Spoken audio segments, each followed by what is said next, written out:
Assalamualaikum warahmatullahi wabarakatuh. A'udzu billahi minasyaitonir rajim. Bismillahirrahmanirrahim. Bismillah walhamdulillah wa bihi nasta'inu ala umurud dunya waddin. Asyhadu an la ilaha illallah wahdahu la syarika lah.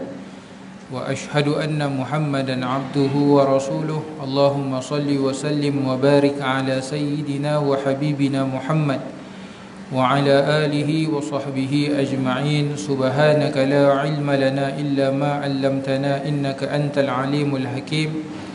Ya Allah ya Fattah ya Alim, iftah qulubana futuhal arifin. Allahumma iftah alaina fi qulubina futuhal arifin warzuqna fahman nabiyyin wa ilhamal malaikatil muqarrabin wa la hawla wa la quwwata illa billahil aliyyil azim.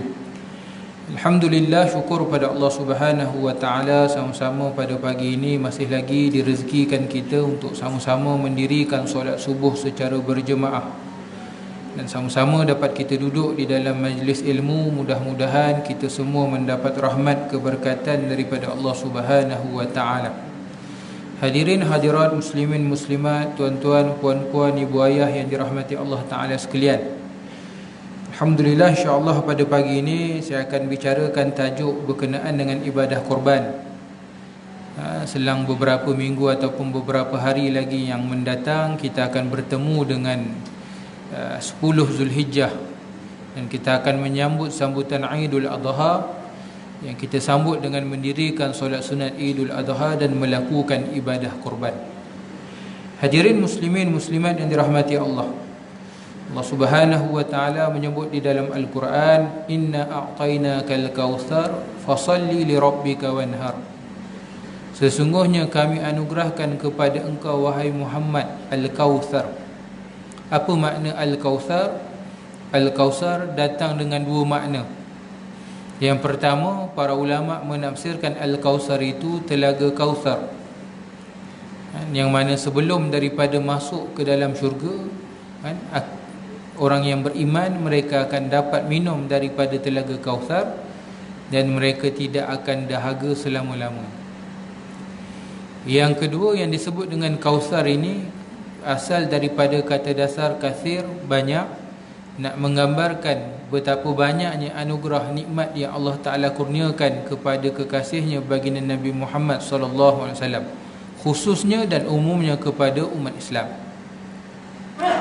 Kemudian Allah Subhanahu wa taala sebut fasalli li rabbika wanhar. Maka dirikanlah sembahyang bagi Tuhanmu ataupun kerana Tuhanmu, yakni kerana Allah, dan lakukanlah sembelihan. Jadi daripada ayat ini boleh kita fahami maksud. Allah Ta'ala kurniakan kepada kita segala macam bentuk kemudahan, kesenangan, nikmat, rezeki daripada Allah Ta'ala.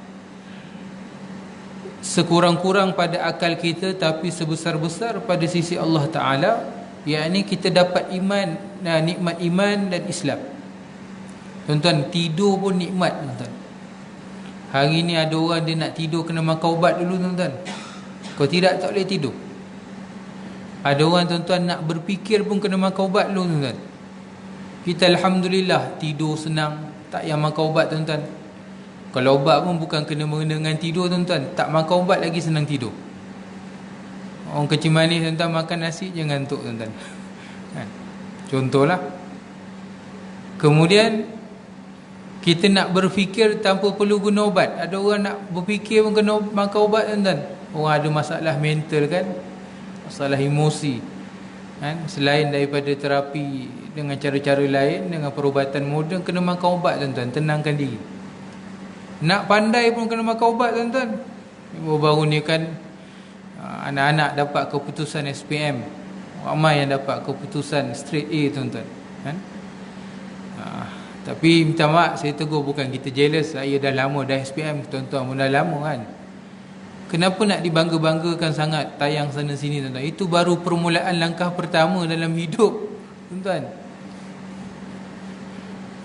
Baru langkah pertama, belum sampai ke destinasi, tuan-tuan. Kita kadang-kadang bahasa apa kita kata, gairah pada langkah pertama, nanti langkah seterusnya kita letih, jadi penat, tuan-tuan. Yalah, universiti belum masuk lagi. Masuk pun belum tentu habis lagi. Dah habis nak cari kerja lagi. Kerja adakah gaji yang setimpal? Lepas tu nak berkeluarga. Dan penghujung destinasi hidup kita kat dunia ni apa kita dapat? Berapa ramai daripada kalangan, daripada manusia ni kan, dia punya kejayaan dari segi sudut akademik, tapi kehancuran dalam kehidupan dia. Tuan-tuan, tak bahagia. Ramai tuan-tuan. Jadi berpada-padalah. Bahkan kalaupun menyatakan syukur, gembira dengan anugerah ataupun nikmat sebegitu, nyatakanlah syukur kita pada Allah Subhanahu wa taala, tuan-tuan. Ini kadang-kadang tengok entah macam-macam buat, tuan-tuan. Macam contoh dah habis sekolah, dah tak ada sekolah lagi, tuan-tuan. Kan? Sampai dah tak boleh waras berfikir. Cuma saya nak sebut tadi, nak pandai pun kena makan ubat, tuan-tuan. Macam-macam vitamin, macam-macam pil, coklat minda lah, segala macam, tuan-tuan. Tapi Allah Ta'ala bagi kita cerdik, tak payah makan pil, tuan-tuan. Banyak nikmat-nikmat, kurniaan-kurniaan Allah Subhanahu wa taala kurniakan pada kita, tuan-tuan. Jadi bagaimana kita nak tunjuk syukur atas kurniaan nikmat yang Allah Ta'ala kurniakan pada kita? Maka kalau dalam Quran banyak diceritakan, cuma kita ambil yang ni. Allah Ta'ala tak minta pelik-pelik pada kita, tuan-tuan. Hanya dirikanlah solat sunat 2 rakaat, solat sunat Idul Adha. Kemudian lakukanlah sembelihan ibadah kurban. Saya tengok tadi kat whiteboard, kat papan kenyataan di luar tadi, satu bahagian sini 850, tuan-tuan. 850 ciput je, tuan-tuan, sikit. Sepatut letak 1000. Tuan-tuan beli telefon, ya, sekarang kan zaman guna gadget kan. Telefon bimbit iPhone tak ada bawah, tak ada atas 5,000 tak apa beli, tuan-tuan. Tambah upgrade sikit lagi, tuan-tuan, dah boleh dapat lembu seekor lah. Itu iPhone yang biasa-biasa, tuan-tuan. Saya tak reti lah, saya tak pakai benda tu. Samsung contoh, tuan-tuan, S23, spek paling tinggi kat 7,000, tuan-tuan. Dah boleh beli lembu premium besar lagi, gemuk, tuan-tuan. Contoh. Boleh hutang pula 12-24 bulan, tuan-tuan. Kita sanggup keluar duit bulan-bulan semata-mata nak memiliki hanya barang yang kita pakai sekejap je kat dunia ni. Beli mahal canggih-canggih, WhatsApp, Facebook, YouTube, WhatsApp, Facebook, YouTube. Tu je, tuan-tuan. Kan pakai pelik-pelik pun. Sedangkan RM850, tuan-tuan, kalau kita convertkanlah, kita katalah kita bahagikan untuk 12 bulan, lebih kurang dalam RM705, RM710 je, tuan-tuan. Minta maaf, RM71 ataupun RM75 lebih kurang sebulan, tuan-tuan. Bukan banyak pun, tuan-tuan. Tapi tu kadang-kadang kita tak sedar dan tak perasan, tuan-tuan. Dan Allah Ta'ala janji, tuan-tuan, la in syakartum la azidannakum. Bagi orang yang bersyukur, Allah Ta'ala akan tambahkan nikmat atas dia. Kita nak macam-macam daripada Allah, tapi kita tak nak modalkan sedikit. Bukan untuk Allah, tapi kita modalkan ini sebagai bukti tanda kesyukuran kita pada Allah. Dan kita kata kita orang Islam. Apa bukti orang Islam? Mendirikan sembahyang. Umumlah, kan? Kalau tak sembahyang, duk ngaku canang Islam, kita pun ragu-ragu juga, betul ke kau Islam tak sembahyang? Baca Fatihah pun tak reti. Contohlah. Kadang-kadang contoh, tuan-tuan pergi kedai mamak, kan? Bila yang datang ambil order, okey bos, mau makan apa? Kau Islam ke tak? Contohlah, kan? Islam. Baca Fatihah, tenganga dia. Macam mana baca Fatihah kau tak reti, kau kata kau Islam? Kita taklah menuduh kafir, tapi maksudnya asas basic sebagai orang Islam, bukti tanda sebagai orang Islam mesti ada. Kita kata kita syukur, kita zikir alhamdulillah, alhamdulillah, alhamdulillah. Satu bentuk zikir sebagai tanda syukur kita pada Allah. Terkadang apa yang sebut di mulut tak sama dengan apa yang ada di hati. Terkadang apa yang kita sebut di mulut tak sama dengan apa yang kita kerjakan. Itu standard manusia. Tetapi macam mana kita nak buktikan apa yang kita sebut kalimah Alhamdulillah itu? Segala pujian bagi Allah Ta'ala. Kerana Allah Ta'ala lah yang layak kita puji, kerana Allah Ta'ala yang menganugerahkan kita dengan pelbagai nikmat. Maka mesti ada bukti. Buktinya apa? Salah satunya dengan melaksanakan ibadah korban, tuan-tuan. Bila sebut korban, asal daripada perkataan qaribun, dekat. Satu ibadah untuk mendekatkan diri kita pada Allah Subhanahu wa Ta'ala. Dekat bukan dengan jarak, tapi kita mengharapkan dekatnya kita dengan rahmat, dengan kasih sayang, dengan keberkatan daripada Allah Subhanahu wa Ta'ala. Kita dalam hidup ni macam-macam permasalahan berlaku, tuan-tuan. Macam-macam. Apa solusi jalan keluar daripada permasalahan yang berlaku, tuan-tuan? Orang miskin, orang kaya, orang kahwin, orang tak kahwin, orang ada anak, orang tak ada anak, orang kerja, orang tak kerja, tuan-tuan. Semua ada masalah. Kalau kita katalah orang miskin ni sebab kemiskinan dia bermasalah, ada orang kaya pun bermasalah juga, tuan-tuan. Semua orang ada masalah.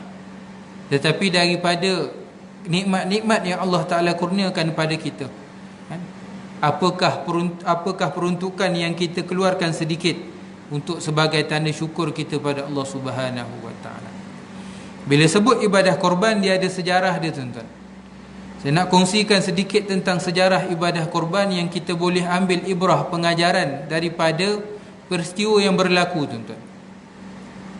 Kita maklum antara manusia-manusia awal yang melaksanakan ibadah korban ini siapa? Yakni Khabil dan Qabil, yakni anak kepada Nabi Allah Adam alaihissalam. Tetapi ibadah korban yang kita laksanakan pada masa ni mengambil pengajaran daripada peristiwa yang berlaku kepada 4 beranak lah. Nabi Allah Ibrahim, Sarah, Hajar dan Nabi Allah Ismail. 4 orang, tuan-tuan.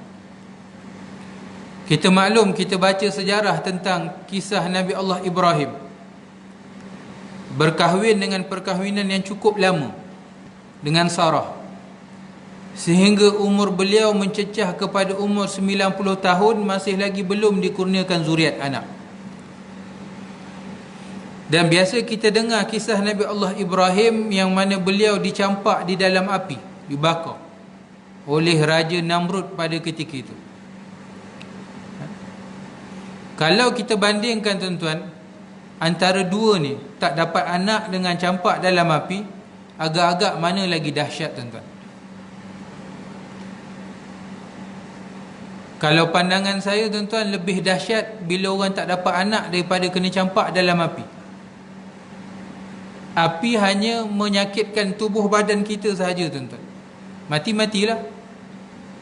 Tapi isu kekeluargaan, tak dapat anak dan sebagainya, ini melibatkan rohani ataupun jiwa seseorang, tuan-tuan. Emosi seseorang. Sakitnya emosi ni lebih parah daripada sakitnya jasmani kita, tuan-tuan.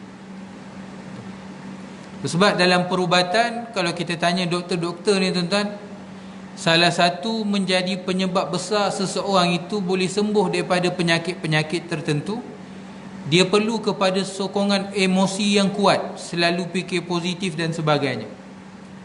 Kalau penyakit kecil pun, tapi fikir yang tak elok-elok, tuan-tuan, yang tak baik, negatif, dia akan jadi mudarat lebih besar.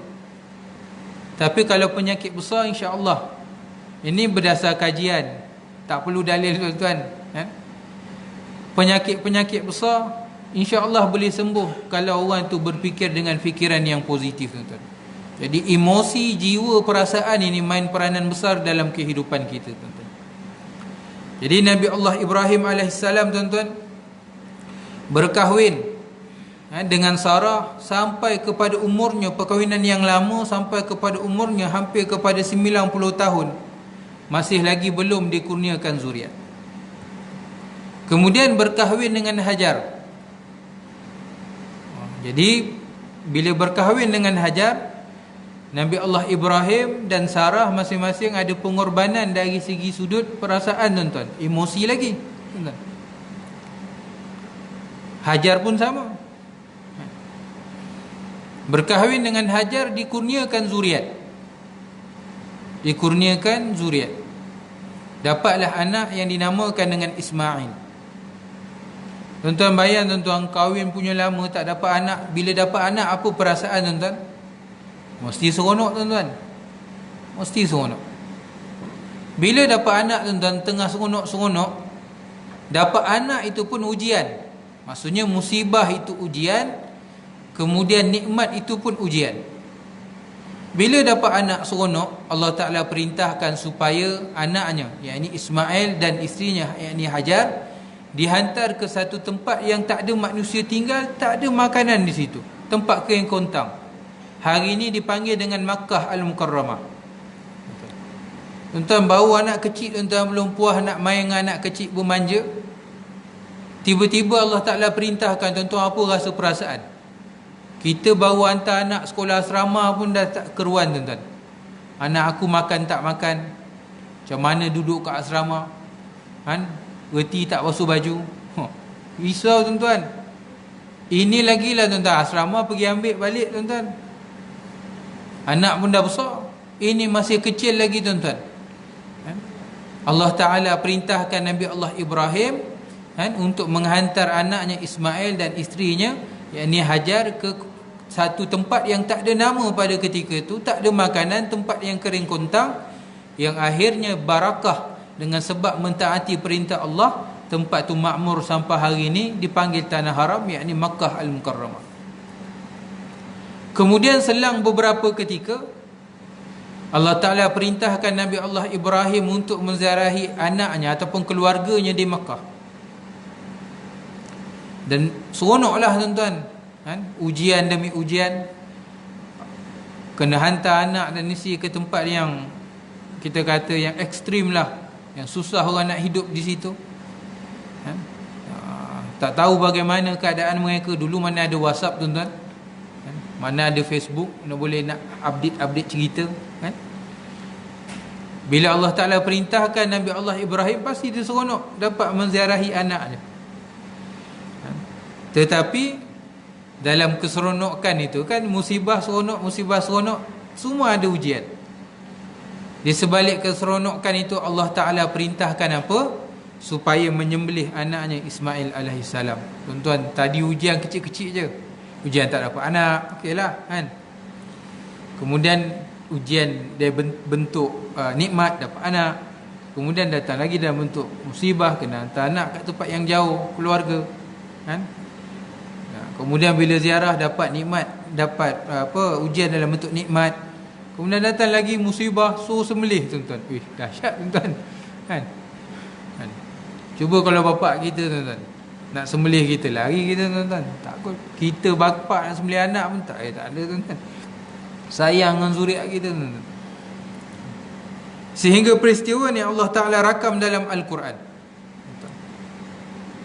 yang mana Allah Ta'ala sebut dalam Al-Quran, falamma balagha ma'ahu sa'ya, maka bila sampai umur Ismail kepada umur yang baligh, boleh bekerja dengan ayahnya.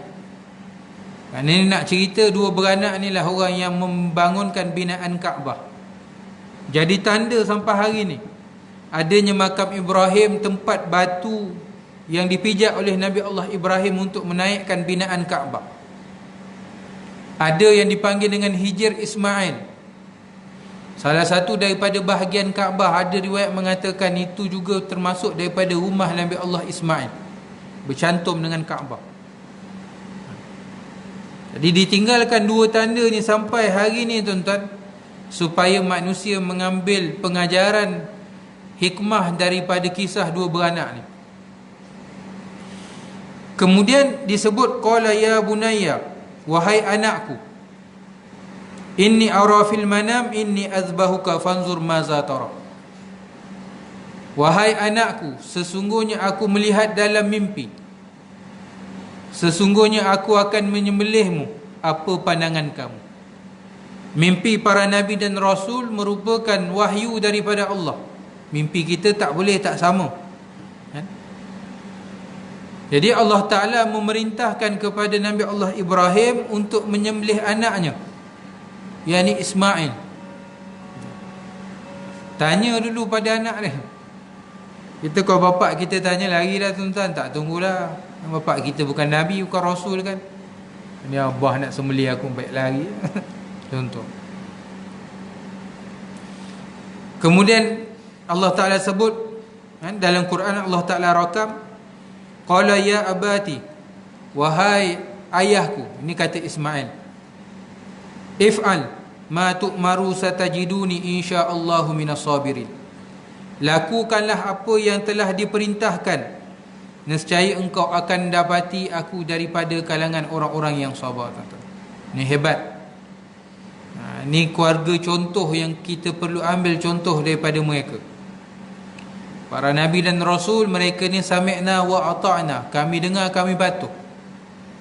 Maka anak dia kata apa? Wahai ayahku, lakukanlah apa yang diperintahkan, nescaya engkau akan dapati aku daripada kalangan orang-orang yang sabar.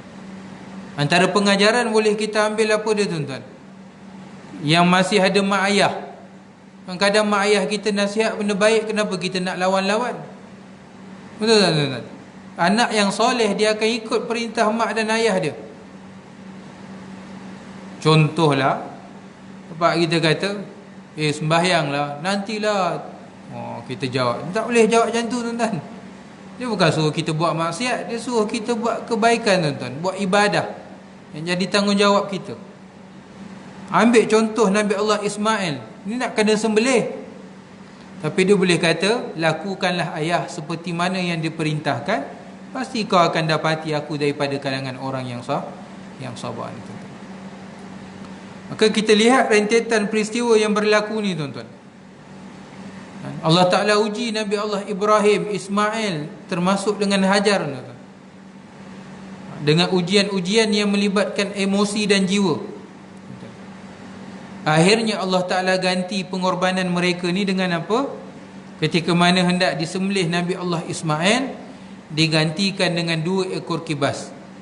Kalau di dalam tafsir Ibn Kathir, ada pandangan ulama mengatakan kibas itu didatangkan daripada syurga. Tapi daripada awal saya sebut tadi, kisah ni sampai kepada sembelih tu tidaklah sebesar, melainkan dengan apa yang berlaku selepas daripada tu. Kita rasa ujian tu dah besar sangat dah, sembelihan tu dah besar.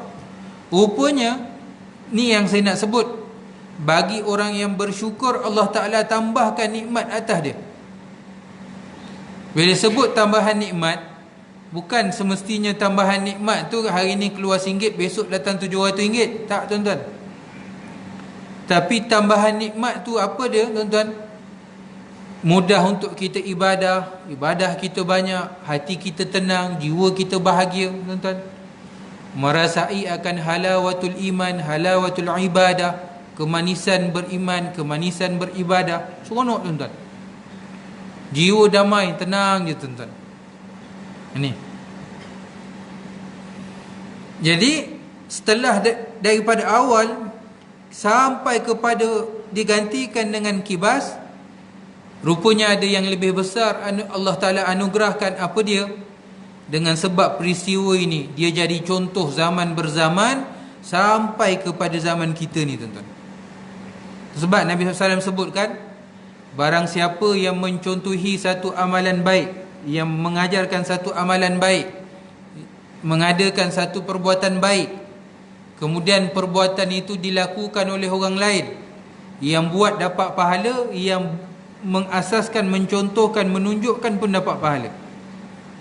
Jadi daripada zaman Nabi Allah Ibrahim, Ismail dan Hajar ini, pengorbanan 3 beranak ni Allah Ta'ala gantikan dengan satu perbuatan menyembelih haiwan yang dipanggil dengan perbuatan berkorban, sampai kepada hari ini kan, umat Islam melakukan ibadah korban.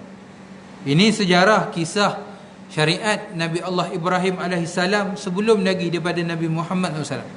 Daripada Nabi Ibrahim tu, Nabi Musa, Nabi Isa, Nabi-Nabi yang lain, maksudnya berapa ribu tahun, berapa ratus ribu tahun, berapa juta tahun kita tak tahu, nak sampai kepada Nabi Muhammad, Ibadah itu berterusan dilaksanakan oleh umat manusia, tuan-tuan. Barakah, tuan-tuan, itu nama keberkatan, tuan-tuan. Itu sebab antaranya, tuan-tuan, kita nak dapat barakah daripada amal soleh kita ataupun ibadah kita, itu yang dipanggil dengan tawasul dengan amal soleh, tuan-tuan.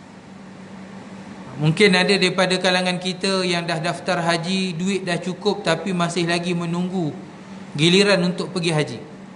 Ada yang 20 tahun, 30 tahun, itu tak apa, itu angka, tuan-tuan. Boleh-boleh jadi, tuan-tuan, yang 30 tahun, tahun ni juga pergi. Tak mustahil pada sisi Allah. Tuan-tuan, keluar sebahagian 850, sikit je, tuan-tuan. Tak sampai sebulan gaji pun, tuan-tuan. Gaji 3-4 ribu, takkan 850 tak boleh keluar. Keluar 850, jumpa pihak surau, Tuan Haji, ni bahagian korban untuk saya tahun ni. Kita niat dalam hati, ya Allah, aku nak pergi haji tapi belum dapat pergi haji tahun ni. Mudah-mudahan dengan buat korban ni, keberkatan melaksanakan korban ni, kau jemputlah aku tahun depan. Kena sebut tahun depan, tuan-tuan. Jangan cakap mudah-mudahan dapat pergi haji. 10 tahun lagi pun boleh pergi, tuan-tuan. Sebut tahun hadapan. Tuan-tuan jangan fikir duit, tuan-tuan. Kalau Allah Ta'ala dah jemput kita hantar ke sana, maksudnya adalah rezeki tu nanti. Dan ya Allah cukupkan duit. Ya Allah jemput untuk sampai ke sana. Niat, ya Allah, aku buat korban ni, mudah-mudahan daripada berkat buat korban ni, seluruh keturunan aku ni orang yang akan buat korban. Tak, tuan-tuan. Banyak kan dalam Quran, kan? Allah Ta'ala ajarkan kepada kita doa. Ini doa daripada para nabi dan rasul. Rabbana ja'alna muqimas salah wa min dhurriyyatina rabbana wa taqabbal du'a. Minta supaya kita, keluarga kita ni orang mendirikan sembahyang. Kita hanya kadang-kadang minta kita jadi orang baik, kita tak doa keluarga kita, keturunan kita jadi baik, tuan-tuan. Ini minta, tuan-tuan. Buat korban, kan? Minta mudah-mudahan dapat pergi haji, kan? Dalam masa terdekat ke ataupun tahun depan. Kemudian minta supaya keluarga kita ni, keturunan kita ni orang yang akan melaksanakan ibadah korban. 850, tuan-tuan. Kadang-kadang kita malu, kan? Tuan-tuan mungkin tahu cerita, kan? Tuan-tuan mungkin pernah lihat, kan? Kawan-kawan kita, sahabat-sahabat kita, kan? Saudara seagama dengan kita, orang Bangladesh yang bekerja di sini, tuan-tuan. Kerja susah, tuan-tuan. Dia nak dapat pendapatan macam kita ni, kerja siang malam pagi petang. Kumpul duit, tuan-tuan, buat korban. Kita lembu 1 ekor 7 bahagian. Dia 1 ekor lembu 1 orang, tuan-tuan. Tak dahsyat, tuan-tuan? Keluar 5-6 ribu, 10 ribu, tuan-tuan. Lembu beli sekali beli mak ai. Kita tengok pun takut gemuk-gemuk, tuan-tuan. Dia tak cari paling murah, dia cari paling mahal.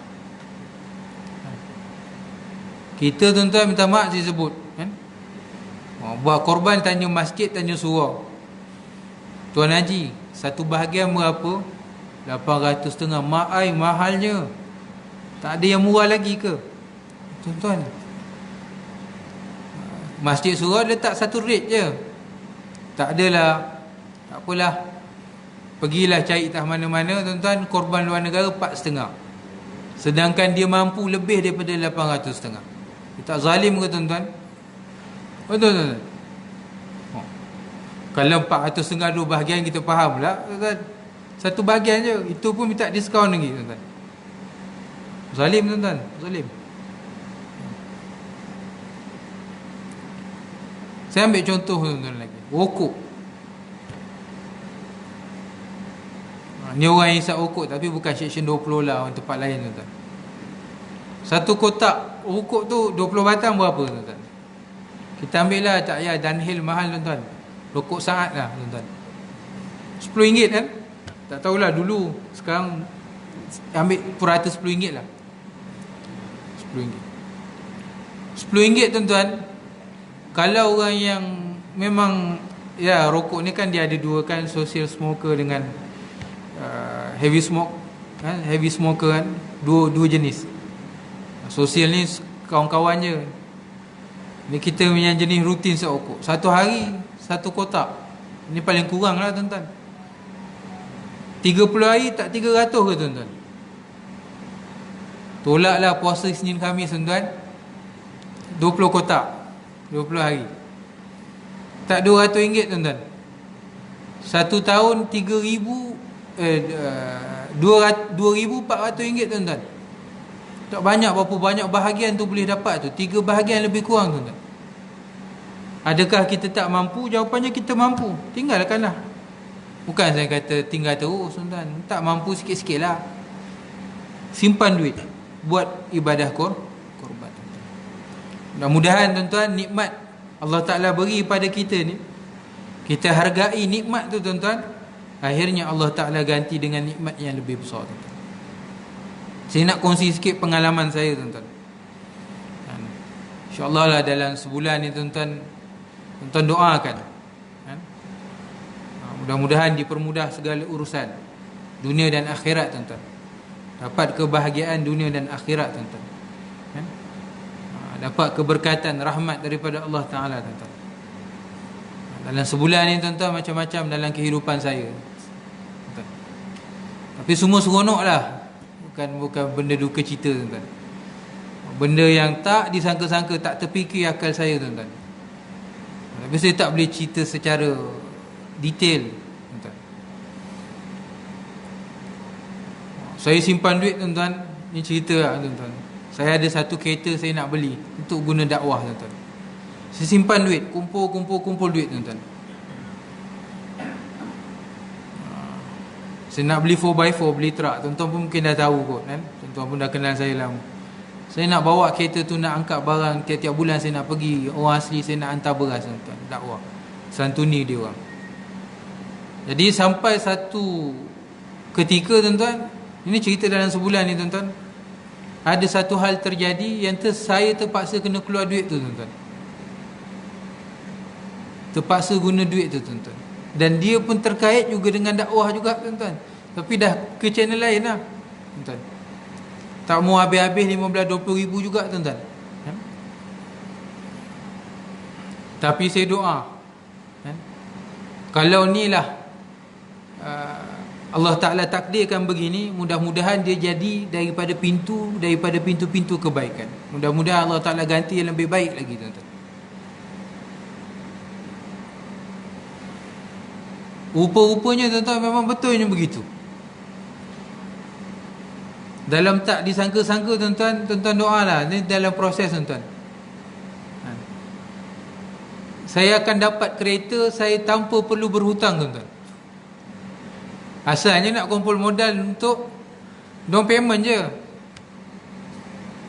Tukang jual kereta tu duk telefon saya, duk WhatsApp, bila nak beli. Saya kata bulan 12 lah, duit tak cukup. Kita nak kumpul banyak sikit supaya bulan-bulan sikit. Nanti nak servis, nak bayar road tax apa semua, tu semua kena kira kan. Beli masa tu boleh lah sayang dapat kereta, lepas tu menanggung azab tuan-tuan. Rupanya Allah Ta'ala nak bagi lebih besar daripada tu tuan-tuan. Boleh dapat kereta percuma tanpa bayar 1 sen. Nanti modal untuk road tax ajalah, lebih servis-servis je lah tuan-tuan. Tak boleh payang di akal tuan-tuan. Kereta bukan 20-30 ribu tuan-tuan, atas 100 ribu tuan-tuan. Saya tak boleh fikir sampai hari ni tuan-tuan. Saya terpaksa korbankan tuan-tuan 15-20 ribu tuan-tuan. Sedih tuan-tuan. Aku kumpul duit nak beli kereta untuk nak dakwah. Ingat-ingatkan dah tak dapat dah lagi. Dalam masa berapa hari ni dalam seminggu ni tuan-tuan. Aduh, tak boleh fikir tuan-tuan. Ini bukan orang janji-janji ni, tak. Semua dah proses tuan-tuan. Tinggal tunggu ambil kereta je tuan-tuan. Tak boleh bayang tuan-tuan.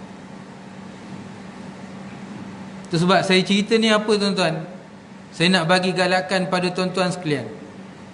Percaya, yakin tuan-tuan. Tuan-tuan modal, yalah saya nak kata keluar RM1, tak boleh lah sebab surau pun dah letak satu bahagian 850.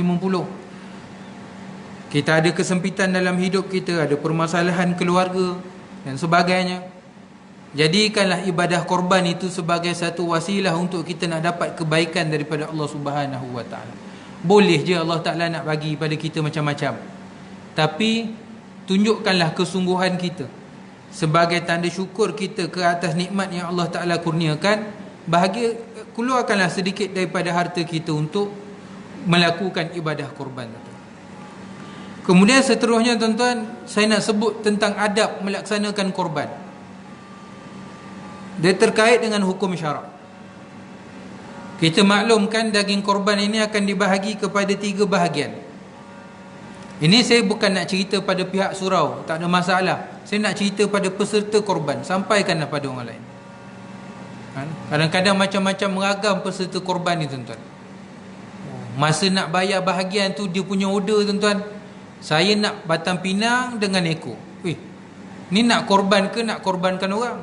Tuan-tuan, kita nak berkorban, jangan kira-kira ni surau tak asingkan untuk dia dapat batang pinang, komplain aku tak nak buat korban kat surau An-Nur. Peserta dapat lemak-lemak je, ambil lah. Nabi SAW tuan-tuan buat korban. Dalam hadis dia ceritakan Nabi ni buat korban. Apa Nabi ambil daripada bahagian daging korban tu? Nabi tak ambil batang pinang, Nabi tak ambil peha, Nabi tak ambil ekor. Apa yang Nabi ambil? Yang Nabi ambil tuan-tuan, ambil hati. Kalau dalam hadis disebutkan sebesar genggam ni tuan-tuan. Kalau hati lembu tu besar tuan-tuan, hati unta tu besar, Nabi ambil sikit je tuan-tuan. Ni Nabi nak tunjuk pada kita, nak buat korban, daging yang baik-baik bagi orang lain. Kita ambil hati, kalau bahasa sekarang mudah faham, ambillah perut ke, limpa ke, itulah buat masak untuk keluarga kita. Ambillah daging, orang panggil daging tetel, lemak-lemak tu, bawa balik lah. Itu pun sedap tuan-tuan, masak asam pedas kan? Bawa balik makan dengan keluarga kita. Ambil jangan banyak-banyak. Memanglah keluarga kita, contoh kita ada keluarga kita, mak ayah ada anak-anak, tu keluarga kita. Itu yang nama keluarga yang dapat bahagian korban tu je.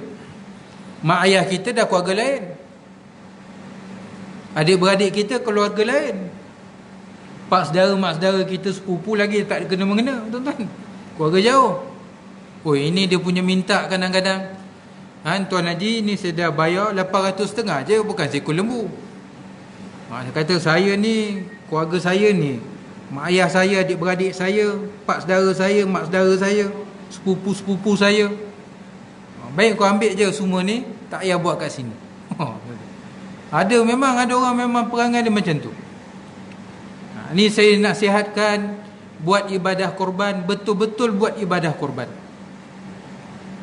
Ambillah sikit kerana nak ambil keberkatan daripada daging korban tu. Itu sahaja. Bukan kita ambil banyak sehingga kita tak nampak hikmah daripada perbuatan berkorban tu tuan-tuan. Orang tukang sembelih, orang lapahkan, kita bawa balik tuan-tuan. Kita tak ada sedekah, kita tak ada hadiahkan daging korban pada orang lain tuan-tuan.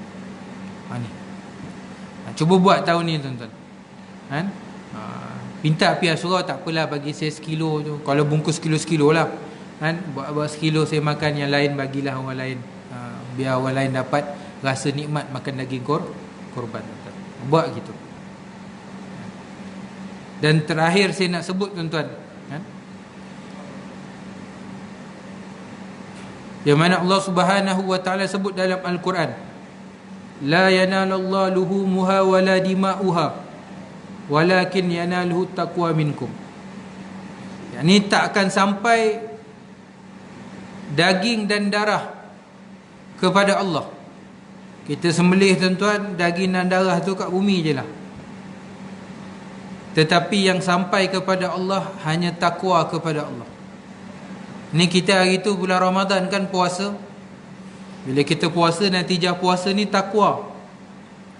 Ni kita masuk pula Zulhijjah ni nanti, kita sambut Idul Adha. Ibadah takwa ni, ibadah korban ini pun natijahnya yakni takwa kepada Allah Subhanahu wa taala. Mudah-mudahan dengan ibadah korban ini meningkatkan ketakwaan kita kepada Allah. Jadi hamba Allah yang sentiasa bersyukur atas segala nikmat-nikmat yang Allah Ta'ala kurniakan. Beramal dengan segala perintah suruhan daripada Allah.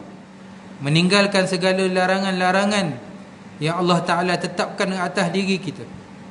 Dan mudah-mudahan kita mendapat segala macam kebaikan daripada ibadah korban yang kita lakukan. Jadi saya kempen, saya mengajak pada tuan-tuan dan perempuan sekalian, sampaikanlah pada orang lain. Mulai tahun ni sampailah tahun-tahun seterusnya, sampai kepada penghujung kehidupan kita, simpanlah, ketepikan sikitlah sebahagian daripada harta kita untuk kita melaksanakan ibadah korban sebagai bukti yang kita bersyukur kepada Allah Subhanahu wa ta'ala. Mudah-mudahan sedikit apa yang saya sampaikan pada pagi ni tuan-tuan, sikit sebanyak jadi pencerahan, jadi penambah semangat untuk kita nak buat ibadah korban. Mudah-mudahan Allah Ta'ala ganti yang lebih baik lagi selepas daripada ni. Mudah-mudahan kita dapat kebahagiaan dunia dan akhirat. Mudah-mudahan Allah Ta'ala terima ibadah kita, dan mudah-mudahan akhirnya kita dimasukkan ke dalam syurga Allah Subhanahu wa ta'ala. Dan saya nak ambil kesempatan nak ucapkan taqabbalallahu minna wa minkum, kullu am wa antum bil khair. Mudah-mudahan Allah Ta'ala menerima segala ibadah kita, ibadah korban kita, solat sunat hari raya kita.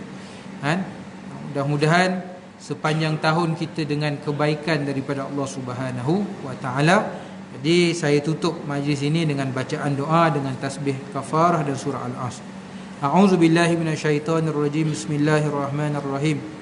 Alhamdulillahi rabbil alamin, wassalatu wassalamu ala sayyidil mursalin sayyidina wa maulana Muhammad wa ala alihi wa sahbihi ajma'in. Allahumma nawwir qulubana binuri hidayatik kama nawatal arda binuri syamsika wal qamarika abadan abada birahmatika ya arhamar rahimin. Ya Allah, ya Tuhan kami, limpahkanlah cahaya hidayah dalam hati kami seperti mana cahaya matahari dan bulanmu selama-lamanya dalam kerahmatan, keberkatan dan pengampunanmu ya Allah. Ya Allah, ya arhamar rahimin, ya rabbal alamin.